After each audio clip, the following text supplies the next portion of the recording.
All right, we're going to do Luke chapter 14. Now it happened as he went into the house of one of the rulers of the Pharisees to eat bread on the Sabbath, that they watched him closely. And behold, there was a certain man before him who had dropsy. And Jesus answering spoke to the lawyers and Pharisees, saying, Is it lawful to heal on the Sabbath?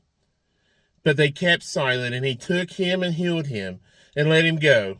Then he answered them, saying, Which of you, having a donkey or an ox that has fallen into a pit, will not immediately pull him out on the Sabbath day? And they could not answer him regarding these things. So he told a parable to those who were invited, when he noted how they chose the best places, saying to them, When you are invited by anyone to a wedding feast, do not sit down in the best place, lest one more honorable than you be invited by them. And he who invited you and him come and say to you, Give place to this man, and then you begin with shame to take the lowest place. But when you are invited, go and sit down in the lowest place, so that when he who invited you comes, he may say to you, Friend, go up higher. Then you will have glory in the presence of those who sit at the table with you. For whoever exalts himself will be humbled, and he who humbles himself will be exalted. Then he also said to him who invited him, When you give a dinner or a supper, do not ask your friends, your brothers, your relatives, nor rich neighbors, lest they also invite you back, and you be repaid. But when you give a feast, invite the poor, the maimed, the lame, the blind, and you will be blessed, because they cannot repay you, for you shall be repaid at the resurrection of the just. Now, when one of those who sat at the table with him heard these things, he said to him, Blessed is he who shall eat bread in the kingdom of God. Then he said to him, A certain man gave a great supper and invited many, and sent his servant at supper time to say to those who were invited, Come, for all things are now ready. But they all, with one accord, began to make excuses. The first said to him, I have bought a piece of ground, and I must go and see it. I ask you to have me excused. And another said, I have bought 5 yoke of oxen, and I am going to test them. I ask you to have me excused. Still another said, I have married a wife, and therefore I cannot come. So that servant came and reported these things to his master.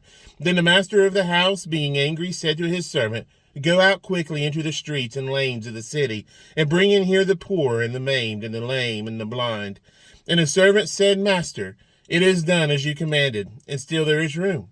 Then the master said to the servant, Go out into the highways and the hedges, and compel them to come in, that my house may be filled. For I say to you that none of those men who were invited shall taste my supper. Now great multitudes went with him, and he turned and said to them, If anyone comes to me and does not hate his father and mother, wife and children, brothers and sisters, yes, and his own life also, he cannot be my disciple. And whoever does not bear his cross and come after me cannot be my disciple. And whoever does not bear his cross and come after me cannot be my disciple. For which of you, intending to build a tower, does not sit down first and count the cost, whether he has enough to finish it? Lest after he was laid the foundation and is not able to finish, all who see it begin to mock him, saying, This man began to build and was not able to finish.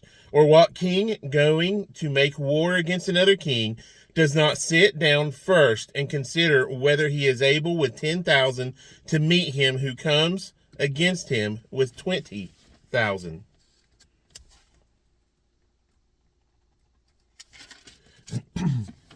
Or else, while the other is still a great way off, he sends a delegation and asks conditions of peace. So likewise, whoever of you does not forsake all that he has cannot be my disciple. Salt is good, but if the salt has lost its flavor, how shall it be seasoned? It is neither fit for the land nor for the dunghill, but men throw it out. He who has ears to hear, let him hear.